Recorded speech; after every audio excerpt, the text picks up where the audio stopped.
Hey, this is Neil Bawa, the mad scientist in multifamily, and you're listening to the Mailbox Money Show with Bronson Hill. All right, welcome to the Mailbox Money Show. I am your host, Bronson Hill. I'm really excited you decided to join us today. We have a special treat for us.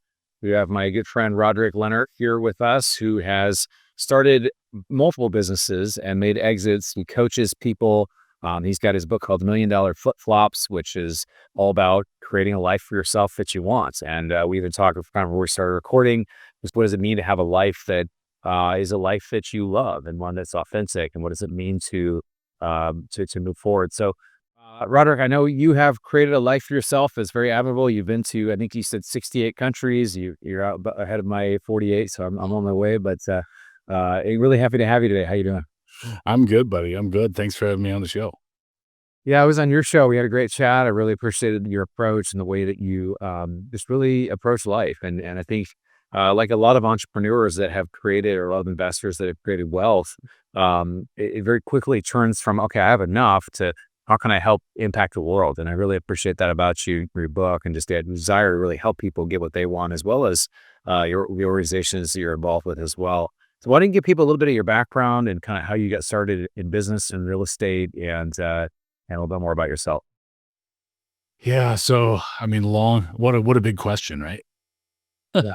Started out, lifelong entrepreneur. I've only used the dirty word job for about 3 years of my entire life. And that started really young when, we grew up with nothing. And I figured out that if I wanted to buy a bike or get a pizza or a new baseball glove, I was going to have to make the money somehow. Mom and dad weren't swinging it. So I was that kid that would, go collect golf balls down at the course, sell them back to the golfers, etc. And basically anything I could do to hustle and make a couple bucks. Fast forward to college, I'm already running two different businesses while I'm sitting in business classes with professors who had never actually run one. So that was an interesting 4 years of my life. I did graduate from Toledo, but moved down to Charleston, South Carolina, got into real estate, and that's pretty much was my trajectory for 25-ish years, was real estate development and construction. All told now, man, 20 different businesses. I've exited multiple. I quote unquote retired when I was 42. Wrote the book. I was sitting on a beach in Thailand, actually, and looked over Yeah. at Nicole and said, "We got to give it all away." And she's like, spills her mango smoothie because I'm like yelling at her out of nowhere. And she's like, "What are you talking about?" And it was what turned into $1 Million Flip Flops. And then I just finished my second book, which comes out on the 23rd. Just got the publisher's proofs for that, and our foundation, Send a Student Leader Abroad. So the long and short of it, man, was I've been through a lot. Made my first million by 24, lost it all by 28, made it all back by 30. There's a lot of life lived in there, and it was silly to just let all that die in between my 2 ears. So that's where everything came from. It sounds like a entrepreneur, man. It's people don't realize it's there's a lot of glamour of being an entrepreneur, but man, there's some real moments where how am I going to make payroll, or how is this going to work out, or what's going to happen here? I know Elon, the wealthiest man in the world, said he's been at least 3 times. He thought he would lose everything. These fridge, right, is 3, I think, for most successful people have been to 0. People though, like, the stuff like, yeah, everything happened. And we've had, deals we've done, and we work with investors, and we've had home runs, 100% return in 12 months. And we've had total losses on, right? Total, how do you come back from investor? Man, we've had a total loss on this deal. It's really hard. So we just try to say, we're going to keep learning, we're going to keep growing, we're going to keep moving forward.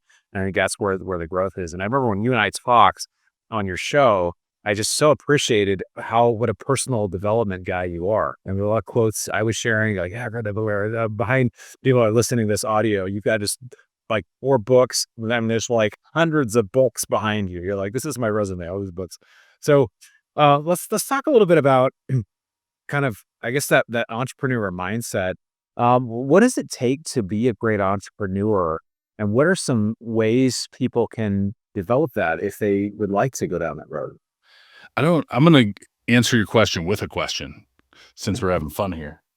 And I don't know if I asked you this on my show or not, but do you believe you can be taught to be an entrepreneur, or you're born with the skill set to be an entrepreneur? Ooh, is it nature? Is it nurture? I would say yes. It's like, well, it's like answer is yes, Robert.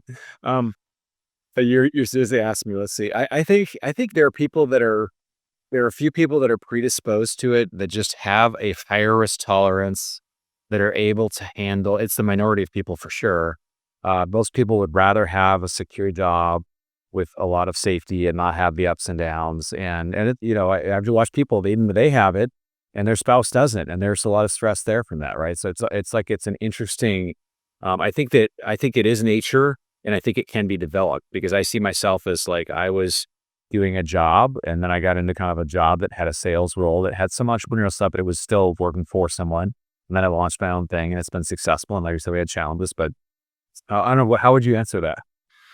So the question that I ask kids when I do a lot of speaking with kids through the foundation. I coached sports for a lot of years in Charlotte, et cetera. And what you just said is what comes up. They say, they want the safety, they want the security of a job.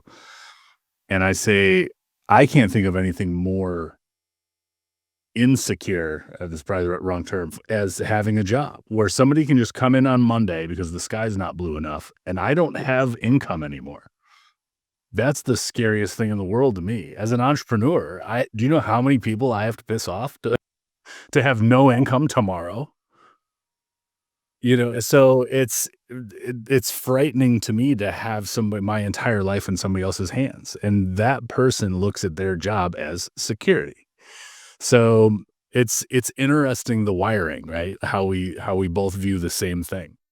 Well, do you think too, like it's the whole idea of like locus of control, people that like see themselves as very much like either entitled or a victim, where they're like, it's kind of outside of their control, right? There are a lot of people's plan to get wealthy is like they're kind of in the lottery, their uncle's going to die, the rich uncle's going to die. And that's people's plan, right? I'm going to have this way or that.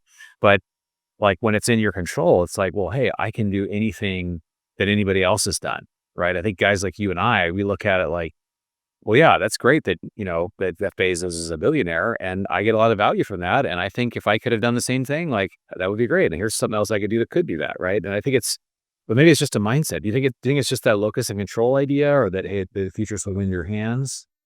I think you're more willing. All entrepreneurs I know, at least the ones that are successful, they will bet on themselves. And I think that's where I wouldn't consider myself risky, even though other people would. Like I've bet it all multiple times. Like I know this will work. It hasn't worked yet, where most people would be running for the hills. And I'm like, nope, we're going to press the gas because I know this will work. And am I right? I don't know. I don't know yet, but I think it's where the risk tolerance comes from. It's an educated, I know I can figure it out. I'm willing to bet my pedigree, my intelligence, my hustle, my grind, my grit on it working. And it's the old Thomas Edison quote, I found 10,000 ways that didn't work. You're closer. If I fail, I'm closer to figuring it out. That's the thing that I don't know you can teach. Well, what's the part of, I'm really curious on this because you and I have a similar mindset when it comes to personal growth, but like, obviously you went through something where you lost everything at age 28.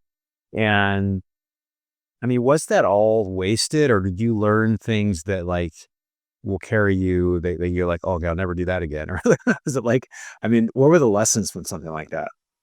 A lot of lessons, but I think you carry with you everything you've learned up until that point. Like you're never truly starting over.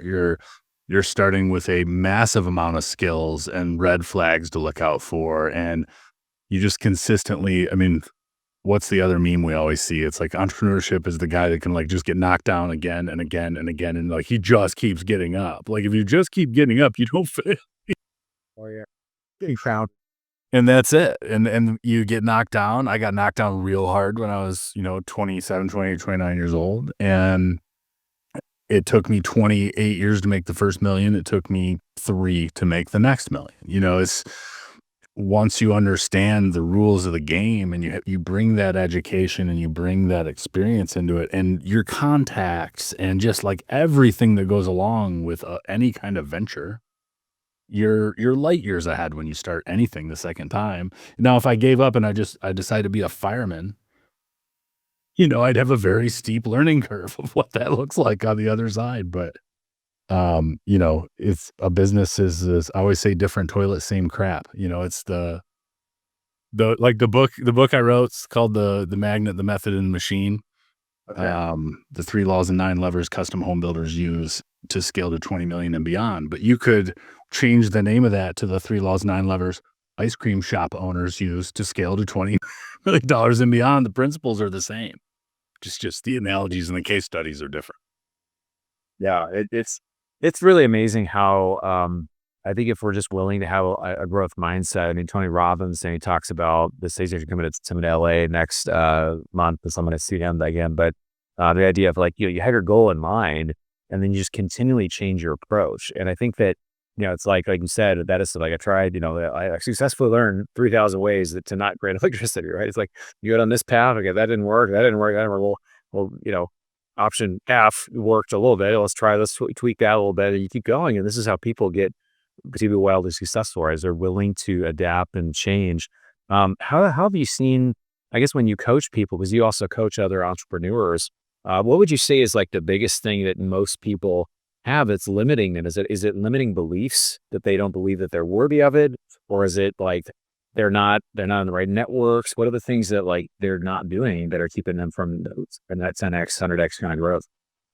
I think if you exclude the people that are the complainers, and we all know that person, right? Like they're not really looking for a solution. They just are happy to complain for the rest of their life about their bad lot. And even though there's hundreds of examples of people that had it worse than you that made it, none of that matters. You're a snowflake and you're unique and it's never going to work. You might as well quit and kill yourself.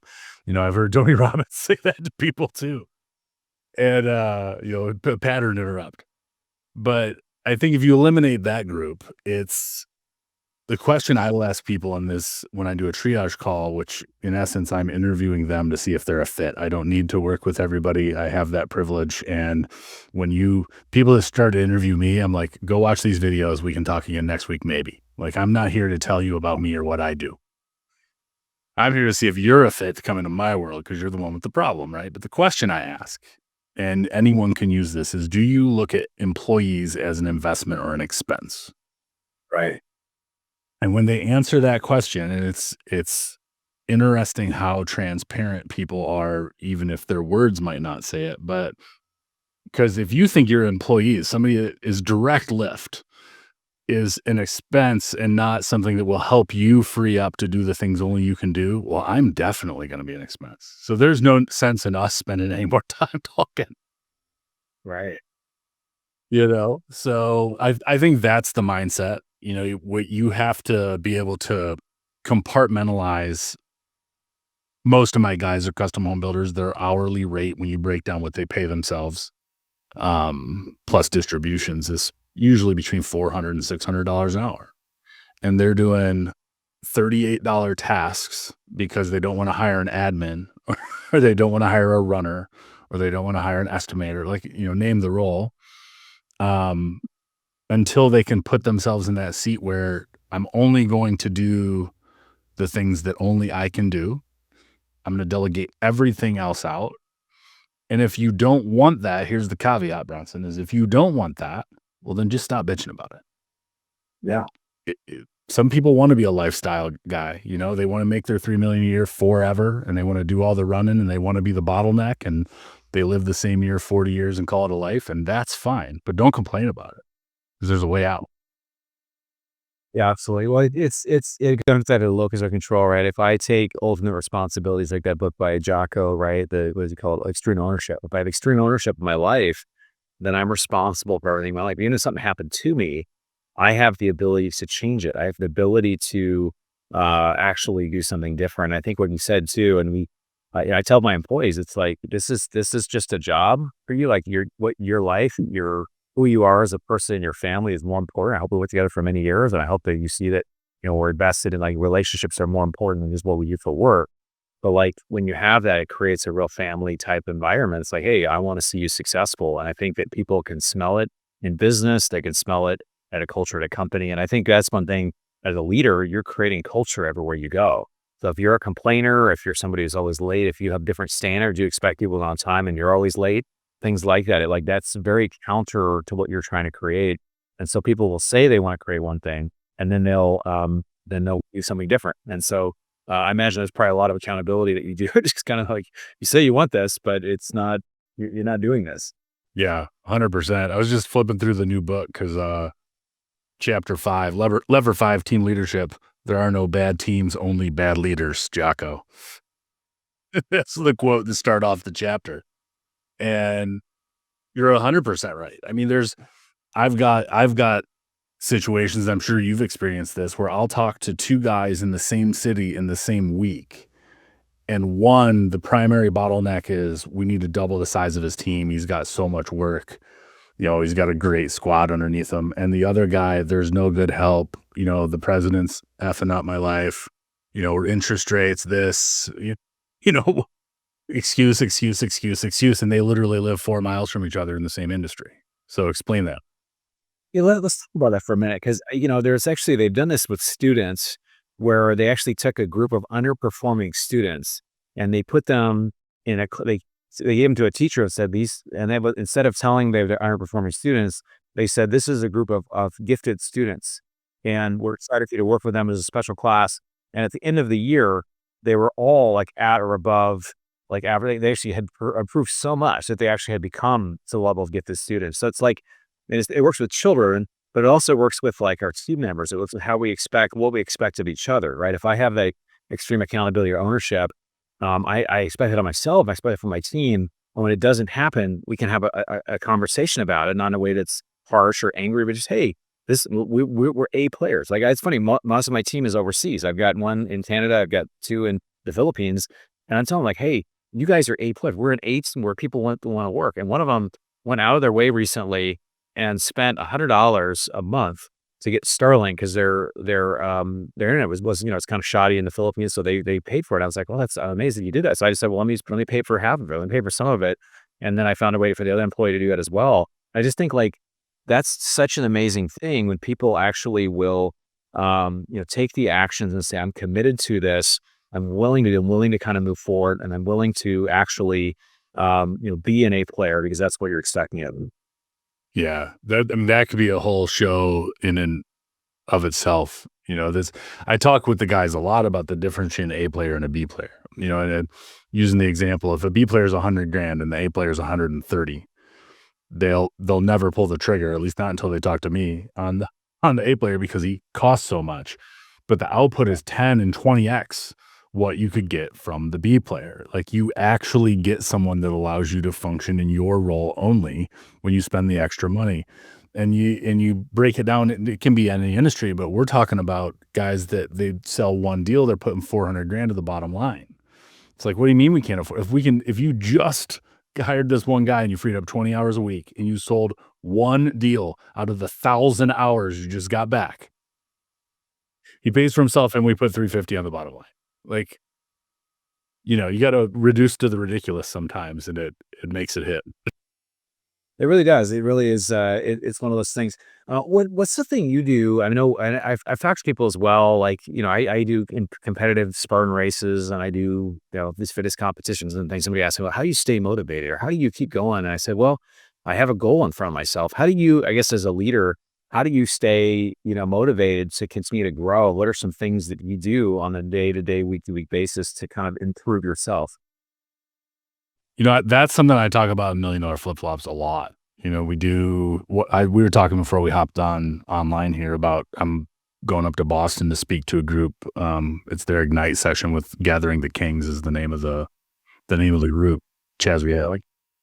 But we go through a full waves method exercise, which is your why, authenticity, values, exploration, and your statement of purpose. That's what $1 Million Flip-Flops, in addition to my life story, helps you create.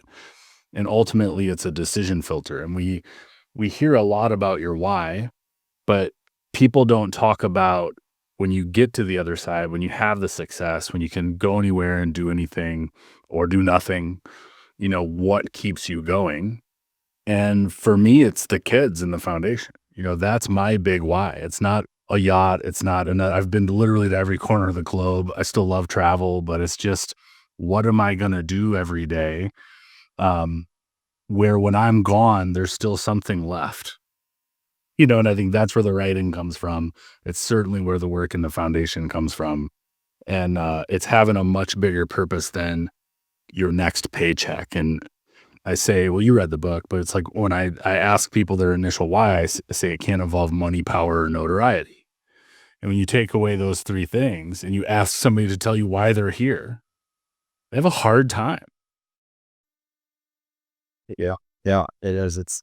And then that's where the things, what's more important than money? What's more important than, when we talk a lot of, this show's about wealth. It's the Mailbox Money Show, but at the end of the day, purpose is what, there's this proverb, without vision, people perish. And we're just on, as we're recording this, I'm not sure exactly when this will come out, but just less than a week ago, Charlie Kirk was killed for something that he believed in. And regardless of what you think of Charlie Kirk, it's like, it kind of really refined that, man, if something happens to me, I mean, I just see so many people are dying because they don't have vision for their life, or if people get cancer, or people have a car accident or something. There's actually a guy I follow who's this garden guy and does all these, races, and he was doing some extreme thing, jump off a cliff with a parachute and thing that he does, and runs up and he died. He was 27 years old or something. As you see people dying for all kinds of things, and then you see, like with Charlie, it was like, well, he stood for something that mattered. Again, you may not agree with everything, or he was great confrontation in some ways, but he stood for what he believed. And I just think, what a powerful way to live your life, and to have critics and have people that maybe don't like what you have to offer, but yet still come from a place of authenticity. Where does authenticity come, and how do you kind of continue to put yourself out there into the world, even when you don't have to, or when, like, hey, this cause of send a student leader abroad is such a, like, important cause to you? How do you keep speaking up for that in a way that's like, hey, we've already heard it, or I don't want to hear that, or maybe that's a popular, what I'm saying, or somebody's not really on board with something you're doing. Yeah, I think there's this, and it may just come with age, but this principle of being independent of the good opinion of others. And if you look at our social media driven likes and dopamine hits and everything that's kind of scientifically behind that curtain, I know what I want. I don't care what anybody has to say about it. I can count on one hand the number of trusted people that I would take their opinion into account about what I want to do. And I think when you can get to that level, no matter, because I'm sure you can take something as simple as a Spartan race. It's healthy, you're out there grinding, you're building mental fortitude, and I'm sure there's people that poo-poo it for whatever reason, because, well, he has to run on the weekends and he doesn't spend time with his family, or whatever the thing is. Everyone will find a reason to be offended, right? So when you can find yourself independent of that, I think you just kind of do what you want, and what do you know, it ends up working out. Well, I think too, like, it's that quote from Theodore Roosevelt. It's not the man, or about the man in the arena. It's not the critic that counts, right? It's not the one who's actually kind of just throwing stones or staying outside, who doesn't know picture your defeat. And Brené Brown uses this quote a lot in her book, Daring Greatly, and some other books that she has. She would say, and kind of similar to what you said, if you're not in the arena, like getting your ass kicked at something, he's like, I don't care what you think about what I'm doing.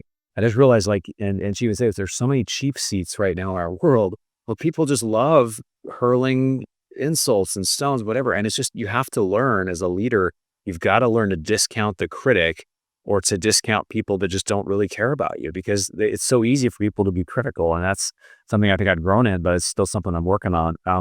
I think that's really cool. Your second book, I think you held it up there. I'm looking forward to reading that. You said can you give us a little more kind of insight on what you're creating through that book and what you're developing? Yeah, so this one geared primarily towards custom home builders. I mean, it would work for anybody in any construction trade, on up through commercial construction. But like I said earlier, I mean, it could be ice cream shop owners, or, the dog pooper scooper company. Like, it doesn't matter if you if you have to build people, and build yourself into a leader, the 3 laws and 9 levers still work. It's the model I've used in my last 20 companies, and not all of them were construction related. So, but it's called The Magnet, the Method, and the Machine. Comes out on the 23rd of I guess a week and a day, 23rd of September. But it's a quick read. When I first wrote it, it was well over 50,000 words. I cut it down to like 27,000. I took every ounce of fluff out of it. And I always got the question on $1 Million Flip-Flops. I still do all my own writing. I don't use any AI for, I thoroughly enjoy writing. So, but it's just meant to be a manual. The early feedback has been awesome. Guys holding it up, and I sent the manuscript to probably 20 different people, and just holding it up with notes, just pages and pages of notes. And, it's one of those books that'll make you think about yourself, about your business, about, ultimately you need to go from, in this case, from building houses to building people. If you truly want to scale and you want to build something that's worth buying. Yeah, I think that's huge. I think that's, just the approach of building people. It's we've had, I think most of us have getting a little, we've had bosses or coworkers that just, they haven't been pleasant to work with. And the ones is because they don't really treat people like they would want to be treated. They don't really have a value for actually investing in people. And I think that's really the difference. Is that's the kind of leader I want to be. That's the kind of leader I want to work for, partner I have. People want to be around is people that are like, let's build something together. Let's do something that's really powerful. Are you still doing any real estate projects? Are you invested? What opportunities? You're not doing anything. You're just on that side. It's one of those. I bought my first rental property when I was 21. I bought my first house, which turned into my first rental property when I was 21, and I was a landlord for 23 years, and just finally sold our lake house in Charlotte that was a Airbnb. But yeah, man, I'm thoroughly happy to be completely out of the game, at least for a little while. But I don't discount it at all. It was the vast majority of my wealth was built buying and selling and renting and not just selling companies. So I suggest everyone be in real estate for a variety of reasons. Real estate is a great way to build and maintain and grow wealth over time, for sure. So that's awesome. Well, I appreciate you sharing. Anything else you want to share as far as entrepreneur mindset or anything else that anybody listening? A lot of people we have, have a business now. If somebody was going to work with you, what would be, I guess you said you take them through a certain process, but what are some things that you just think everybody should be doing if they're not doing them already? I think the biggest lesson I've ever learned is you always have to show up to serve. It's written right here, how can I serve today? And that's not meant in any kind of biblical sense. If that's your jam, cool. But it's, if you show up to every conversation with, how can I pour into this person? How can I invest in this person? Like we were talking about guys that come in and everybody that starts with me starts with a 20-minute call. 2 out of 100 I'm going to end up working with for a lot of reasons, but I try to send them off with a plan and with the right ideation and just some tools that they can start to implement to improve their life and their business. And I'm never going to get a nickel from those people, and that's okay. But when you show up, it's just like the foundation. I mean, I pour into these kids, and right now it's all my own money funding it. We just started taking donations today. So it's, the website just got redone today. But all the money from both books goes 100% of it goes to the foundation. We don't take a salary out of the foundation. So it's how can I serve? And if you just learn to build other people up to the best of your ability, whatever that level is at this point in time, you can't help but be successful. Yeah, love that. That's huge, man. Well, I appreciate all the value you're adding to the world, all the ways you're giving back. And it's just very apparent that, people spend time with you, whether it's friends, family, or clients or wherever, that you're just trying to find a way to add value. And I think that's the kind of person I want to be, and the kind of person I think we should all desire to be, is somebody who's adding value to the lives of others. So I appreciate that for you, and also the authentic life that you're living, and also the travel, man. I love all the travel you're doing. We'll have to do another show where we just jam on countries. Oh, well, go ahead. We could talk a lot. We'll talk a little bit before on different countries. So awesome. Well, appreciate you being here. Sit tight for just a minute. We'll give we'll wrap up here, and then we'll kind of go from there. So to our audience, just thank you for being here. Mailbox Money Show. We do talk a lot about wealth. We talk about scaling and growing wealth. And we talk to entrepreneurs like Rodric who have really done it and who have really developed just a very substantial business and multiple businesses. And so in your life, I think the biggest things that I've discovered that really help people get there are the mindset piece, right? Is really getting yourself in the right mindset. Turning around and say 80% of success in life is just having the right psychology, right? Thinking about things correctly, reframing things, getting around the right people. And if you're able and willing to do it, you're going to have obstacles that come, but you're going to use those to your advantage. You're going to find the obstacle is the way to get where you want to go. So I really appreciate you being here, and I look forward to seeing everyone on the next episode of the Mailbox Money Show. If you haven't joined our investment club, you can check out the link down below. I look forward to seeing you in the next show. Thanks so much. You've been listening to the Mailbox Money Podcast. For more free resources, articles, and videos, go to bronsonequity.com. There you can download your copy of the special report, The Single Best Investment Strategy During and After a Pandemic. None of the information shared here is an offer to buy a specific investment, and this is for educational purposes only. Consult your financial, legal, and tax professionals and use your own common sense before making any investment decisions. Thanks for joining us, and be sure to tune in next time for more Mailbox Money.